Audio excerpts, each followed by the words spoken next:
Assalamu alaikum, Tanweer Khan Sahib, CEO and initiative taker of LABAYK. Can you tell me something more about it, please? Bismillahirrahmanirrahim, Kamran. Thank you very much for inviting me and speaking about LABAYK. So LABAYK is a new social media network. It's focused on Islamic values. That's the key differentiator. It's a social media app covering many different things, but the key value proposition is that it is a social enterprise rather than a commercial enterprise. The logic being that any profits from this app are used to be passed on to charities rather than to shareholders. What made you decide to start this? Well, Ken, a number of things. First of all, I wasn't very comfortable with how Islam is portrayed on the major networks. There is a lot of hate speech, there's a lot of Islamophobia, and the bigger networks don't really want to take any action against people who abuse and troll other people. And I wanted to create a safe space for Muslims and non-Muslims. But at the same time, I'm also a bit disturbed to learn that, on the major networks, we're effectively being subsidized by companies that are operating in non-haram sectors. So, for example, most of the advertising on the bigger networks is done by companies that are advertising or that are operating in things like alcohol, gambling, dating, casual dating, sometimes even in the same-sex relationship, not to mention other unethical and immodest businesses. And that just doesn't sit comfortably with me. Okay, just to back that up, I just read this report. Muslim advocates in the United States, they pressured for the last 8 years Facebook to conduct independent civil rights audit, and the report is out just a couple of days back. And as we Muslims did already know this, that Facebook does have anti-Muslim problem. The report said that the company permitted white nationalist militia to threaten mosques, allowed the white nationalist gunmen to live stream, the massacre in New Zealand, etc. Although the advocates say that the report is very mild, the situation is much worse. So whatever you have said, I mean, it's backing up the report. Yeah, so it's interesting you mentioned the massacre in New Zealand because that was the main catalyst for me. I see. On that particular day, when that incident happened, I was at a member service locally in London, and I was standing there listening to the leader of my council talking about how the event had been live streamed on both Facebook and YouTube, etc. That thinking that if this had been, any other religion, or if it had been a Muslim that had been committing the atrocities, the person would have been condemned, the stream would have been taken down instantly, and so on. But in this case, because a lot of these networks, they rely on engagement, and the more controversial and abhorrent the content is, the more people tend to watch it. And that creates engagement, which then brings the brands on board and they can market. And that really was the day when the light bulb went on in my head and said, you know what, maybe one can start thinking about creating a safe space for people who don't want to see that kind of stuff. So tell me something about the name, LABAYK. Where did it come from? Secondly, the features of your application. And thirdly, why should my viewers join your application? Okay, so the name LABAYK actually is Arabic for at your service. And we think it's rather appropriate in terms of what we're trying to do, because through this app, our purpose is to serve humanity. And so the name kind of fits very well. In terms of the features, it's early days on the app, but at the moment you can do a number of things. You can make posts, you can do status updates, you can upload videos, you can go live streaming, you can also create stories that expire after 24 hours. And then finally, we also have a free chat messenger, free phone, Great. and free video call feature, which I would urge people to use if nothing else. And then in terms of why I want people to download the app, because I think this is the app for people who want to be part of a clean social media network, one that's built on Islamic values and doesn't allow haram companies to advertise.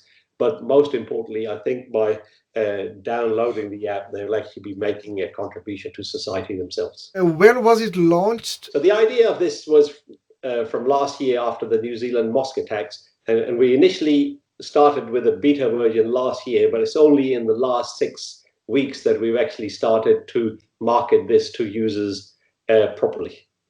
All right. And the content of LABAYK, what can people expect when they download the application? So the content obviously is going to be user generated, but what we're trying to do is build a culture which is Islamic and clean. So you should really be seeing motivational content, Islamic content, but there's nothing to say you can't post anything else. The target audience for this app is not necessarily just Muslims only. Everybody is welcome to join. All we're saying is that anybody who joins the platform, behaves in a user-friendly manner to other people, respects other people's opinions, doesn't abuse anybody, doesn't insult anybody, but ultimately also shows respect for Islam. That said, we're welcoming anybody and everybody who wants to have a clean social media experience. I did upload or install the application 2-3 days back, and I've been posting content like crazy. And through the application, I came into contact with you, so people can also, talk to you if they want to, because you are also available on the app. And I must say that so far my experience was very, very good, and I'm very happy to upload and contribute. No, that's very kind of you, and thank you very much for joining. As I mentioned, it's early days, so the more users we can get on the platform, the better it is. And as you've used some of the features, including the chat feature and the video call feature, I'm sure you'll realize that this. Yeah, it was wonderful. The video calling was exceptionally good. As you know, something like this was also initiated by some other group. Some two guys from Pakistan, was called Muslim Facebook. Many of people who are watching, they must have heard about that as well.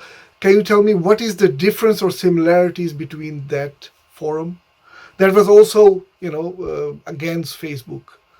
Yeah, so I'm not trying to build something against Facebook, because that is just crazy, right? It's the biggest network out there, and they've got the biggest user base. And to say, you're going to try and build something similar to them or compete against them, that's a non-starter. So what we're trying to say is not that this is a competing offering. We're saying this is an alternative. For those who are not comfortable on a space like Facebook, Twitter, this is a safer space. Now, the networks you mentioned, I think there are a number of issues there. First of all, they started off many years ago, and I think it was largely because of the cartoons that were published in some of the newspapers, ironically from Denmark. Yes. And you have been living in Denmark, as far as I lived in Denmark for 10 years. That's why I said the ironic nature. Yes. And then they started this. However, what they were trying to do was exactly the same as Facebook itself, but just saying, this is for Muslims only. That in itself doesn't work, because why would somebody who has all the same features, in fact, they didn't have the same features, but they were trying to replicate exactly the same thing, and just saying we're going to target a sub-audience, but there wasn't any real value proposition. So that was the first thing. So with the LABAYK, the value proposition is that this is not a commercial enterprise. This is a social enterprise. And that's the key differentiator.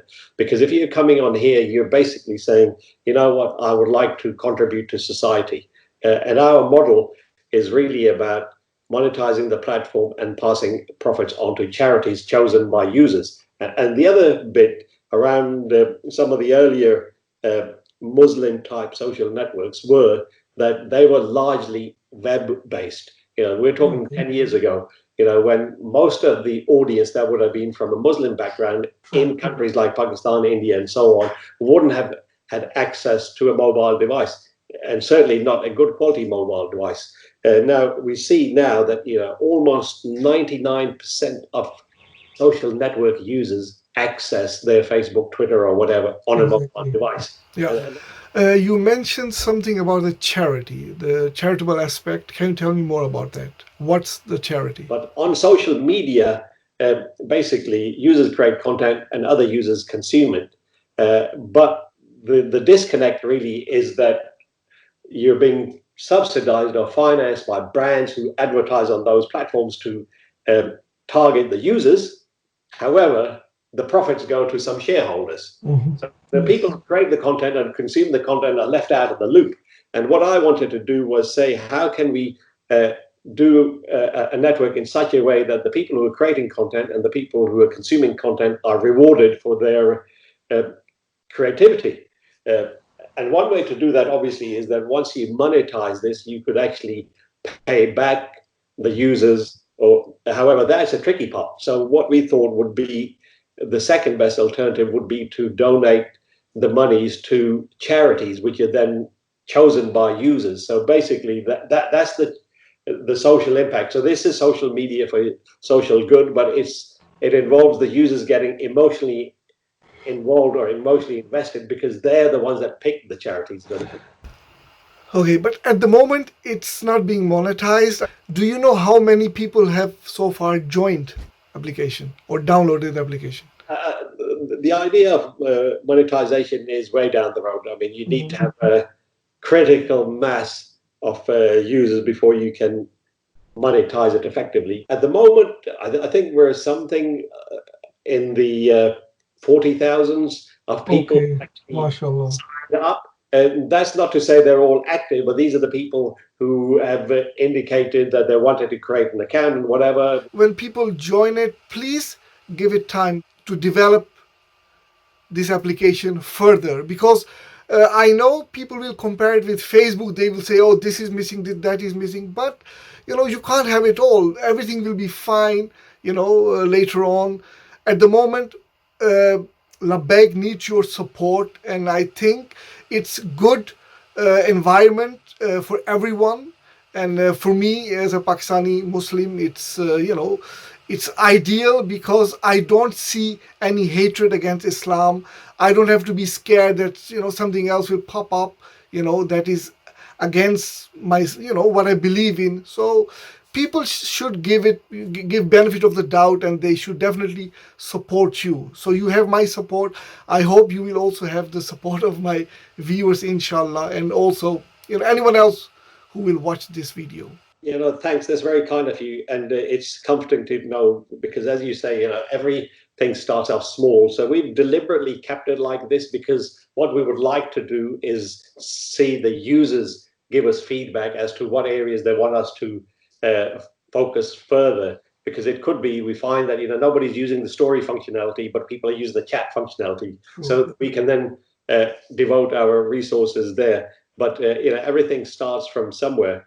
And the key thing is to get more and more users. So what I would urge people is that, if you have used LABAYK or you joined LABAYK, please tell other people, because it's only through word of mouth that we will grow this. And then ultimately this is about helping society. And if I can just add, I don't know how many of your viewers are aware that whilst LABAYK has started on a social impact and a charitable focus, some of the bigger platforms actually started on some very, very dubious ideas. In fact, Facebook, if you recall, was initially called Face Mash.